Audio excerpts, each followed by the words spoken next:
Welcome to Jen Lowry Writes. Today I am so excited to share a special guest with you guys. Maureen is here and she has penned one of my favorite books of the year. It is called Lucky Brilliant, and I truly feel lucky and blessed to have found this book, and I just am going to shout it to the rooftops forever.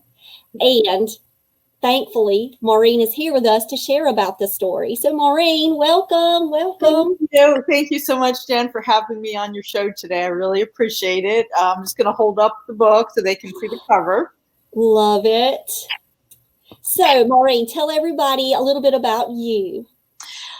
Okay, well, I have lived in North Carolina for 24 years now, but my accent will give me away sometimes, so you'll probably figure out by the end of this show that I grew up in New Jersey and went to Rutgers University there. And after graduating from Rutgers, I moved to California, Southern California, and then to Pennsylvania, and then eventually North Carolina. And I have always wanted to be a writer. I didn't think I was good enough to be a writer when I was in college. So I studied psychology because I'm really curious about people and behavior. And I also received a certificate in industrial education while I was there. And presently I'm a teacher at Alamance Community College. I teach technical writing, creative writing, writing across the disciplines, essay writing, any kind of writing. And we've gone online, so I'm teaching 6 or 7 classes online right now, and trying to manage my writing life as well. So that often has to wait until the weekends or late at night. So I write poetry, short stories, and now novels. A little bit about me. So show us your stack. Okay. Okay, so I've published a lot of poetry books, and I also have a short story collection that came out, I don't even remember what year, but The Slow Vanishing is a book of flash fictions as well as longer stories. Most of them were published in literary journals in various places. And it took me about 7 years to write this. I actually have a new short story collection, but sending it out to find a publisher right now. And then I have a lot of, these are called chapbooks. Chapbooks are shorter poetry books. It's usually what you start out with. This is actually my first poetry collection after the fairy tale. It's about what happens after the fairy tale ended. Those are kind of fun. And after I went through a divorce, I wrote a book called The Art of Departure. Those are kind of interesting poems if you have gone through a divorce. And this one is Eulogy for an Imperfect Man. That had to do a lot about my father's death. And this is beyond fairy tales because I wasn't yet done writing fairy tale poems. This is one of my favorite covers too. These are more kind of retellings of the fairy tales. Those are fun. My most recent poetry book is Dancing with Dolly. This came out around the time the pandemic started. So I had all these wonderful readings scheduled and had to cancel them, but I've done some Zoom readings. And these are called ekphrastic poems. That's when you respond to art. So I responded to images from Picasso, Magritte, and many other, a lot of surreal poets. These are kind of fun and interesting. So if you're an art lover or poetry lover, you might like this one. And they're with various publishers. So I've been at this for a very long while. And the reason I got kind of more advanced with my poetry writing is I had 3 sons in 34 months, and I didn't have long periods of time to write novels, even short stories. So I had to set aside my fiction writing and wait until my kids were in school. And then when they finally were all in school, I was able to come back to my short story writing and started getting short stories published, and been hanging out with novelists for a long time, and I was inspired by them. And I felt it was a challenge to try to write a longer story. So my longer story turned into this young adult novel, Lucky Brilliant. And so you did find it a challenge jumping from poetry and the chapbooks to the YA. It was a challenge, but mainly because I think my time has always been a little bit limited. I'm either working so much or, before I was hired full time at the community college where I worked, I was actually working 3 different jobs. And when I finally had a little more time, when I had just one full-time job and my kids were out of the house, I could finally come back to writing something longer. And it was kind of like running a marathon. I wanted to see if I had the endurance to keep going. And it was really kind of freeing and fun. And the deal with myself is always, I'm going to do this as long as I'm having fun. And I was having fun. I learned a lot. It was like getting a PhD in novel writing, just finishing this. And I actually put it away for a long while and had to come back to it and figure out how to edit my own work. And then luckily I married my second husband, who is a wonderful writer in his own right. And he's also a great editor. So when I took out this rough draft, we used to read it at night. I almost forgot I had written this, and then I met Barry. And at night, he would read a chapter a night to me, and he's pretty straightforward with me. He'll tell me if something is not good. And he said, I really like this. I think you should do something with this. And he encouraged me, and I encouraged him with his writing, and he's gotten a lot of stuff published since then. So I decided to dive back in and to edit the book, and then I sent it out to some small presses, and I found one, so I felt very fortunate. And so this was actually a revival book then. So you already had the first draft written, and it was just pretty much there? Well, I had a draft, and I had changed the point of view. I had previously done some edits. I first thought this was more of an adult book, actually. And I originally had it written in 4 different points of view. And I showed it to a writer friend, and she said, I think it's really the point of view of Lucky. And maybe this is young adult. And I said, you're right. But then I got busy and didn't have time. So when I did get back to it, I rewrote it in that point of view. And it's lovely. It's poetic. So your flair of poetry and love comes out in Lucky Brilliant's thoughts and just the way that you phrase sentences. It is just like this simplistic beauty as I go through. And I told you this before, guys, y'all know I live a busy life, and I'm working and homeschooling until late at night because I homeschool my kids. And so it's like, okay, I'm just going to read a chapter. That's what I tell my husband. I'm like, Eli, I'm going to read a chapter right now, and then I'm going to come back to it tomorrow. I stayed up until after midnight. I could not put the book down. I finished the book in one sitting. Like, I honestly, first, I loved that her name was Lucky, even though it's later on she reveals her real name.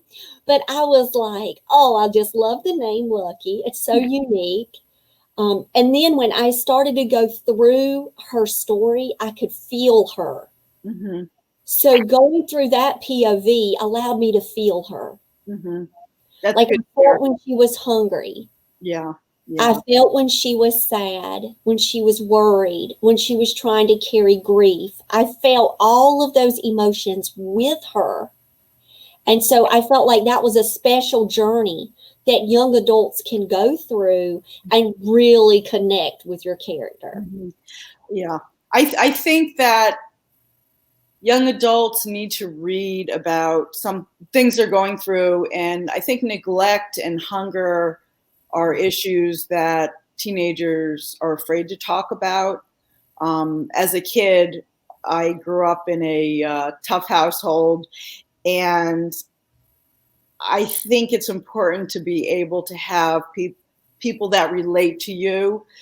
It's not something they might talk to their friends about, but if they can find someone in a book who has that experience and they don't feel alone, I think it's really important to make them feel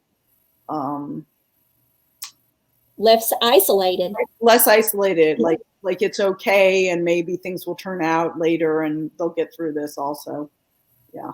Yeah, and that's what I found with each chapter. There was some type of hope that was written within and just like all tangled up, even in the middle of a chapter where there was uncertainty. You just knew there was this burning hope somewhere. Mm-hmm. And I also love the endearing relationships because that best friend relationship that you had set up there, even though they were quite different, Mm-hmm. not only in dress and in personality and their outlook. One was thinking of painting, one was thinking of boys.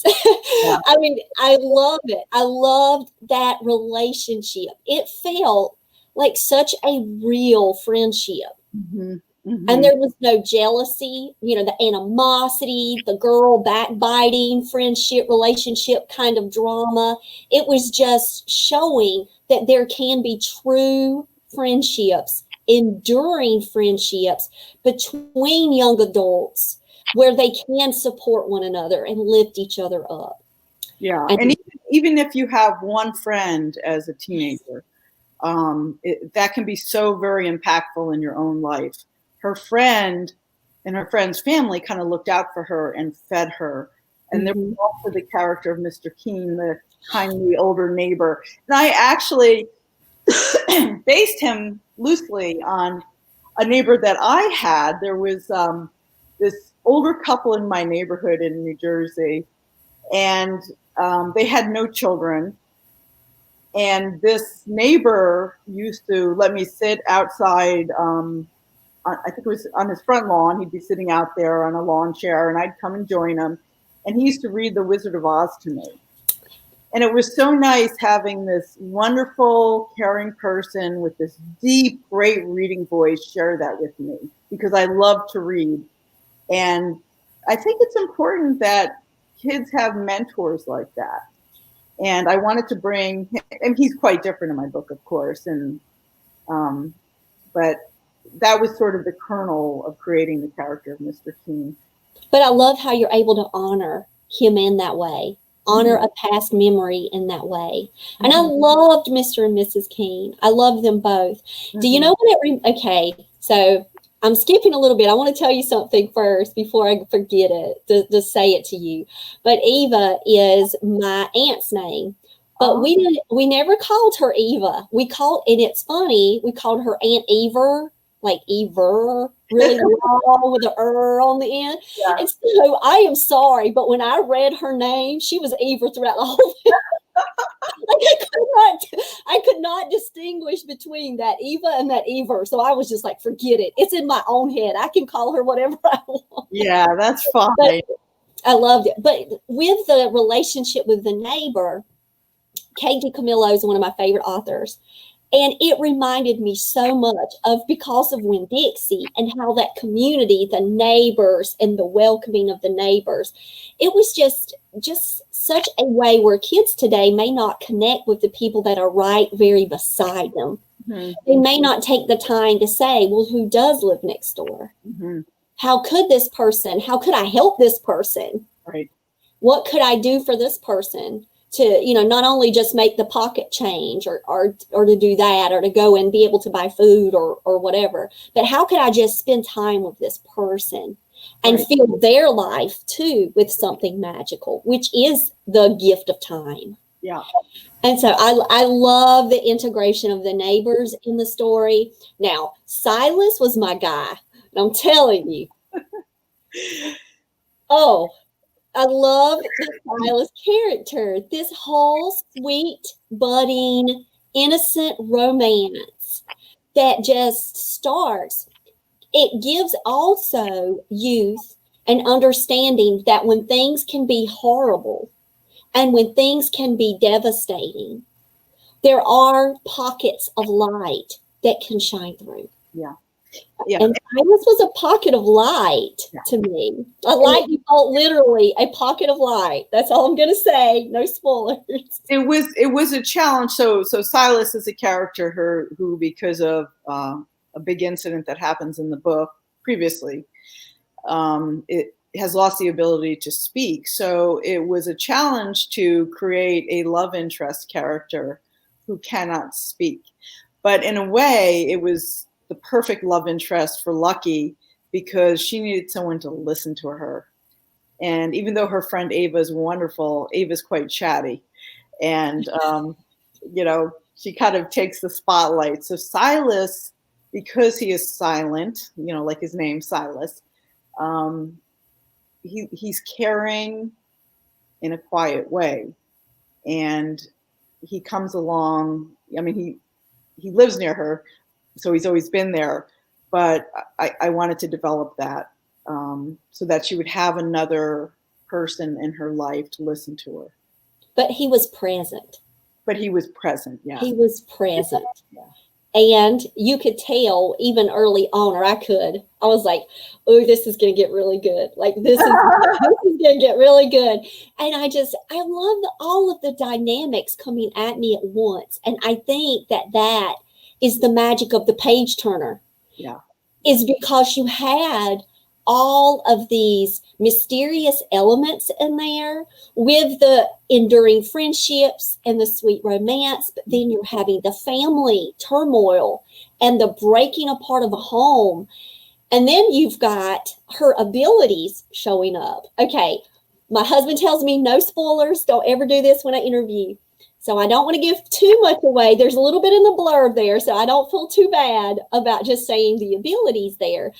But I love that part because it added a sense of her connection with her aunt. And it layered it with that family dynamic that they had always had with the aunt. Well, I don't think it's a spoiler. I think I didn't want to give too much of that away, but I loved Aunt Robin. I loved her character. And when she drove up in that van, I actually laughed out loud, Maureen. Like I did. Like I could see it all. Like, coming up in that van with the shit, it was just great. It's not a spoiler. I mean, it's on the back of the book. I'll just read a couple lines. When Lucky begins to have psychic dreams that predict the future, she tries to prevent more terrible events from happening. Yeah. So her aunt, Robin, who's another good role model for her but lives far away, also has psychic dreams. So some people believe they run in families, these abilities, if you believe in them. And so she has somebody to share that with and ask questions about it. And it's something that starts happening after the death of her father. And she doesn't quite know what to do with it. And she makes attempts to try to change the future, and then craziness unfolds. Yes. Which I loved how those pieces also fit well together, and how that continued to help deepen relationships within the book. Mm-hmm. The friendship relationships and the community relationships. Right. Like, I could go on and on talking about Lucky Brilliant. I'm telling everybody that I know. I'm like, guys, y'all got to go get this book. It is 5-star, but it is like book of the year. Like, there are books that hold with me forever, Maureen. Right. Like, seriously, like Raimi Nightingale series, the 3 Rancheros from Kate DiCamillo, those characters that she wrote are going to stay with me like forever in my life. And Lucky's going to stay with me. She's one of those characters that just kind of sticks in your heart, and you just say, she's got that sticky fingerprint right there. I like that, sticky print. I have, I'm a big reader, and I still remember books from my own youth where things stayed with me, going back to Judy Blume, and, I can name books that I'm forgetting authors already, but E.B. White, Charlotte's Web. Yes, the Charlotte's Web. Animal Farm, and, The Great Gatsby, and all these great books. So things do stay with you. And, if I can, touch one person or connect with one person, I'm really happy as a writer. So it's so good to hear that from you. Oh, yeah. Sticky fingerprint. Seriously. and I love middle grades and YA books. Mm-hmm. Like, I just navigate to that genre. Not only do I write in it, and I can write adult books, but I'm always coming back to the middle grades and the YA. And there's just something about books that matter in that age group. Yeah. We need more books that matter. Yeah. Well, I don't find a lot of more literary fiction in the young adult category. And I think the challenge with this book is to have that psychic dream element combined with realistic literary fiction. It's very hard to do. I'm a little worried about having an audience for that. I kind of tend to write more literary fiction, I guess. I had so much fun writing this book, though. And now my struggle is I'm writing a new young adult book, but I've just finished a women's fiction book also. And I'm really excited about that one. And it's completely different. It's about 4 friends and dating during the internet age. And it's a really fun read. I think it would be a great kind of commercial fiction book. I'm shopping agents. I'm trying to get an agent for that one, but that's a tough road. And I'm also, I'm just 4 chapters into a new young adult book that takes place at the beach. So I need to keep working on that, but I just don't have a lot of time right now. But I can't wait to get back to that and get going on that one. But what I hear is that it should not be a struggle for your thought process for that readership, because you honored Lucky's story. Mm-hmm, mm-hmm. And because you honored her story and you let it be told, I do not read it as I have to force it into this box. Mm-hmm. Let's just throw this in because that could be a pitch or a hook. No, it was Lucky. Yeah. It was a part of her being, and it exuded from her from beginning to end. And so by you honoring that, you will get your readers. Yeah. Well, I'm very fond of Lucky. I have a place in my heart for her permanently.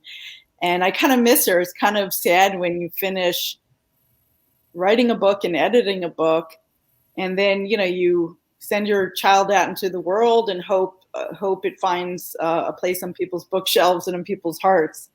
But I would like to see more young adult literary fiction. I think there are still a lot of readers, young people who want good books that they can read. I feel like the voices never leave me. Once I put them on a shelf and they're printed and published, I'm still writing poetry.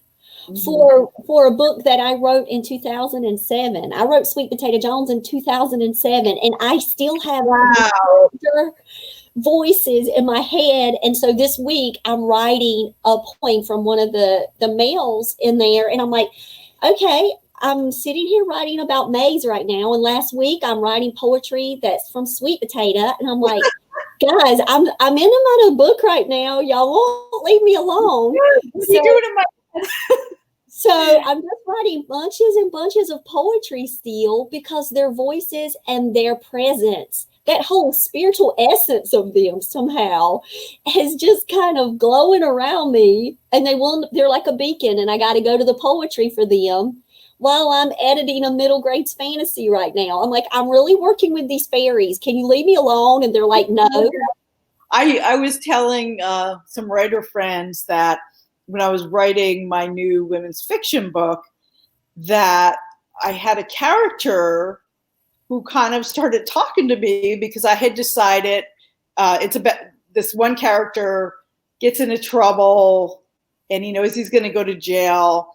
So he leaves his family and he leaves the state and goes away.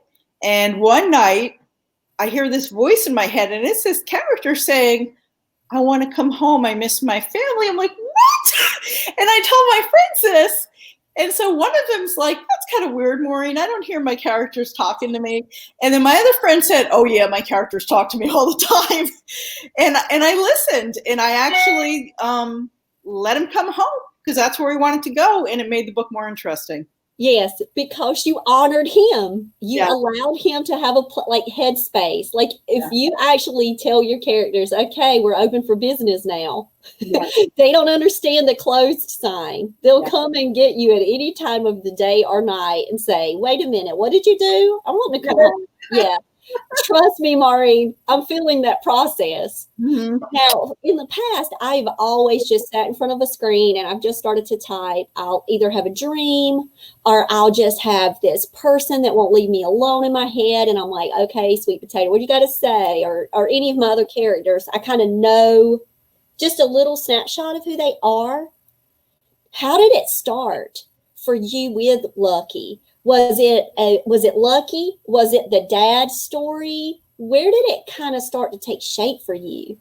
It did start with Lucky's voice, and typically when I first start either a short story or a novel, I hear their voice. I come up, like the first line just kind of flows into me and out to the paper, and I start writing the first scene. So there's something that lines up and starts developing, and it comes more as a voice. Poetry is a little different, although poetry, I will have lines drop into my head. Poetry with me is more image driven. I'll visually see things. It's almost like having a waking dream. And I think with short story writing and novel writing, it feels like, I'm a camera and I'm just watching them, and I'm recording what's happening. Yes. And then suddenly somebody else will be in the scene, and I'm like, okay, what are you guys going to talk about? What's the conflict? What are you going to say? What do you want? What can't you have? I try to be aware of pacing.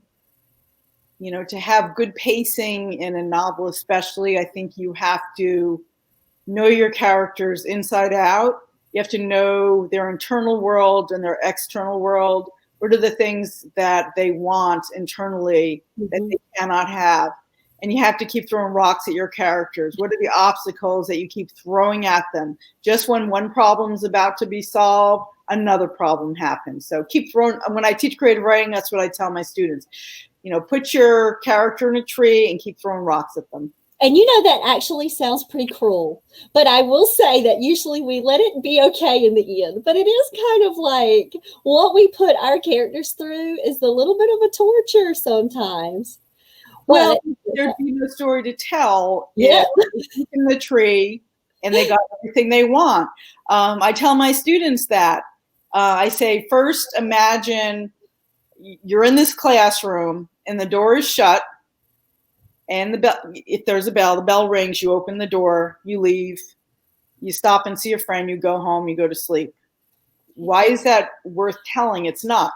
Now let's picture that same door closed and you try to open the door and you can't open it, and suddenly water starts flooding under the door and coming into the classroom and you have no way out.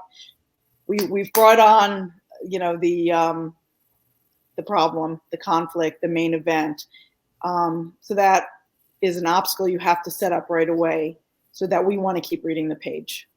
And so before, I would just sit in front of that and type and type. And with my last adult novel, I was trying to thriller for the first time. And I needed to know the whole whodunit. Mm-hmm. I needed to find out, wait, who is my serial killer here? And so I actually started with the third act and actually tried to plot it out, which I'm not even going to say it was a plot. It was like just this loose notes of kind of how it would shape in the end, who my foil characters were, who my serial killer was, that whole kind of thing. And I tried that for the first time. I don't know if I would ever go that approach again. Like, I tried it for that thriller. I wanted to work through that save the cat beats. I wanted to look at the 3-act structure. And I still honored the voice of my character, and I still allowed events to unfold. And when the mayor showed up, I was like, wait, he's not in any of these little outline plans. And so I was pretty much what they would say the plantser with that one. But is your typical style just to let it free flow as your first draft free flow? Or do you do some organizational techniques? What I try to do now, because it saves time in the end, and I'm all about saving time because I'm busy, and I don't like to waste my time either. We have a limited number of years here, and I want to use them well.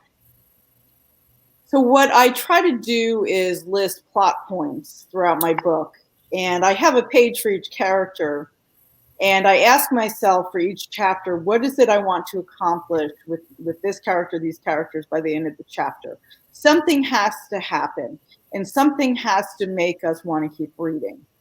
So if nothing happens, I delete that chapter. Something has to happen, and it has to pull the action forward in the book. Right, because if it's not pushing the plot, what is it doing? It's just taking up space, you know?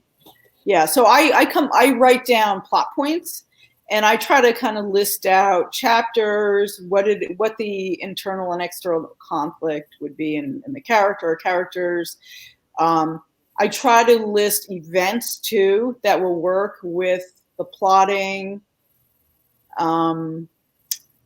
I try to think of book-ending scenes, like, you know, what's going to start the book, what's going to end it. I like when there's an echo, if I can do that.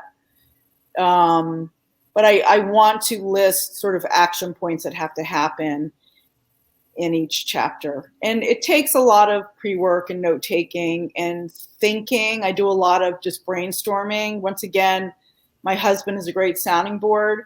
So if we're driving to the mountains, I'll say, okay, so why would this character do this? Or, you know, if you have a character that's not a good character, they have to be a three-dimensional character because the reader has to care about them somewhat. If you have someone who's all bad, it's not realistic, and the reader won't care about that character. So I have to think of, well, how can I balance out that character? He has to have some likable quality. So I spend a lot of time thinking, probably, when I'm taking walks and driving. I spend a lot of time in my head. I always have. So I think just thinking things out and writing down notes helps prepare so that when you sit down and write the chapter, you're not going to waste a lot of time and energy. Right. And then all of it just falls into place because you know where you're going. You see the headlights, you know. You kind of know where you're going. And that's something that I think a lot of authors would love to hear from you, Maureen, is that process. Mm-hmm. Because oftentimes that one comes up a lot when people are saying, you know, well, how do you get an idea, or how do you build characters, or what happens next? Mm-hmm. It's really not anything like, to me, the 5-step formula that's going to make you a successful book author. I think that's so gimmicky. I think it's finding your way, like just finding your process and what works for you. Yeah, and I think, you know, there is no one way for everyone. I have found what works for me. Now, I know some people can just start writing and it all kind of works out for them. They must have superior brains and organizational skills in their heads than I do. But it really helps me to really flesh out the characters on paper. And I just notes, you know, you don't have to, like, I don't have to pre-write 50 pages and then work with it. I have, with Lucky Brilliant, I actually created a board with character names and places. And that way, if I forgot the name of a place, I could go back to it. And I think having kind of a board in front of you is helpful. I have friends who have sticky notes all over their house, whatever works for you. But I think that you have to pay attention to that story arc and have an inciting event and work on your pacing throughout the book, or your reader is not going to want to keep reading. Right. You'll lose them. You'll drop them. Yeah, that's even right. Even if you hooked them at the beginning. The thing is, though, it's the hook with the emotional appeal of that character. Yes. Because if I love a character, I'm going to stick with her or with him throughout the story, because I know there's going to be some kind of obstacles. I know there's going to be the drama. And so if I love that character, and you did such a beautiful job of having me love Lucky from the beginning. That's good. So, you know, if we were to break that down for people, how is that done? It's kind of interesting to look at novels that you like. What was it?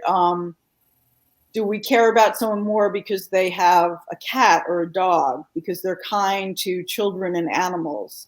What is it that makes us care about a character? I think that's an interesting question for writers to consider. How do you create a three-dimensional character that we care about? What are those things you can do when you are writing that character to make us feel something? Because it's hard to do. Very hard to do. Unless they come at you and say, hello, I'm here. Change my story. And then you're like, well, I thought I knew you, but now I don't. What are you doing in my head? Yeah. No. You just reintroduced yourself in a new way. Wait, let me capture that too. I loved how you said it felt like a camera. Yeah. I love that. Yeah. I'm very visual, and because I've spent a lot of time in my head my whole life since I was a kid, I can visually see things happening, and hear what they're going to say. So the scenes now will kind of drop into my head.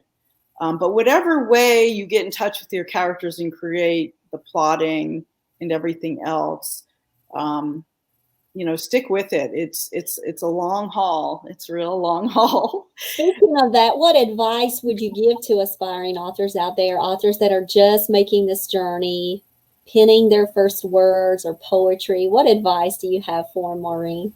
Well, same advice I give to my students at the college. You learn how to be a great writer by reading great writers. Look at models. Read prolifically, read different types of literature, read the masters, read things that you connect with, and then kind of try to take it apart. What was it about their writing that you liked? And try to mimic that. I'm not saying plagiarize, I'm saying doing what they did well.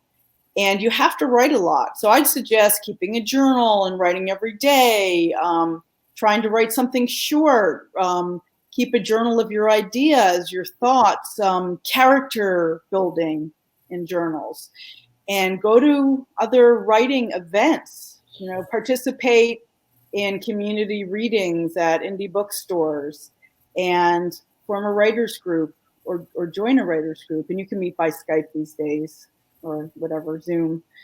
So just stay connected to the literary world. Join the North Carolina Writers Network. If you're a poet, the North Carolina Poetry Society. Surround yourself with writers who love this as much as you do, and join the good writer organizations. And just write every day. Carve out time. You're busy. I'm busy. If you have to get up at 5 in the morning or 4 in the morning to write, or find some time at night, hire a babysitter, go to a bookstore or coffee shop if any are open right now, and write for an hour. But if you don't do it every day, you're not going to get better at it. Mm-hmm. And read a lot of good books. Those are my best suggestions. Love them all. I take every one of those to heart. I talk with my writing ladies about that a lot. Yeah. The modeling, just especially within your genre. Surrounding yourself by other author friends is important, because listen, my husband loves me to the moon and back, but I can tell sometimes it's like, okay, that's enough of the writer talk. And then I'll say, okay, thank you, honey. And then I'll run, and then I'll go and I'll talk to my friends about it, or I'll text them. And it's just nice to have that. My husband's great, and he does support what I do. It's funny that he would not read like Sweet Potato. The only book he's ever read that I wrote was my horror book, because we love to watch horror movies together. Oh, okay. So like that's my thing. And so he's like, okay, I read that one. I'll read your serial killer book when it comes out. But all of this other mushy romance, that's not for me. I don't want that. But well, I hit the jackpot this time marrying a writer, but I still have to be respectful of his own writing time, and we have to give each other that space. But it is so wonderful to have another writer in the house. I have a built-in writers group, but I also have female writer friends that I gather with and need to talk to about writing novels, because my husband is not writing a novel, so it's a different thing too. And he may, and it would be brilliant, and we would be very lucky to have it in our bookshelves. Maybe when he retires eventually, that will be what he does. Yeah. So do you see Lucky having a continuation? Do you think it's a series, or do you think Lucky's done? I don't know. I'll have to revisit that. I need to set her aside, and I need to write this other young adult novel, and I need to try to get an agent for my finished women's fiction book. And, who knows? I had a second book for the fairy tales I wrote after the fairy tale in 2007, and then I wrote a longer Beyond Fairy Tales many years later. So who knows? Sometimes I revisit things. I'm just saying, I loved her and Silas. I'd like to see where that continues to go. She's only 15. She's got a few more years to go. She does. She does. Well, psychic ability is growing, and she's learning all about that. I can just see it. So I'm just telling you selfishly that so if you decide in the future, I have a buyer for that book in the future. if you ever need a beta reader and you go, hey, I did that thing and I've written book 2, I can beta read too. I have to say, I'm enjoying your book. Unfortunately, I haven't gotten as far along as my husband has. He's much further into it. I am just swamped with my online classes, and I just started 2 more late start online classes today. So I can't wait to finish it. But I'm loving the main character and her family and the situation. So I look forward to finishing that as well. So Maureen, I want to just wish you luck on your agency search and your writing and balancing everything that you do. You are a phenomenal writer. And I do want to let you know, fingerprints on this heart for your work, like truly. And I'm just so grateful that you were here to share your story with us and all of these writing tips. Guys, y'all got to go check out Maureen's book, Lucky Brilliant. Please, Maureen, are you online where you're connecting with people? So, I'm on Instagram. I have a website, so if you want to look up Lucky Brilliant and find the links to that or other books, just go to Maureen Sherbondy. So it's SHERBONDY.com. And my youngest son, who's a techie guy, did my website, so I think it looks pretty good. Yes, it's awesome. Yes. So you can go there and you can find Lucky at Amazon, or at some of the independent bookstores. You can request it at different indie bookstores. I'm trying to get it into libraries. It's available through Ingram, so that feeds into a lot of things like Target and Walmart and all those big stores. But I favor the independent bookstore, so if you can get it there, do that. And you can also get it from the publisher.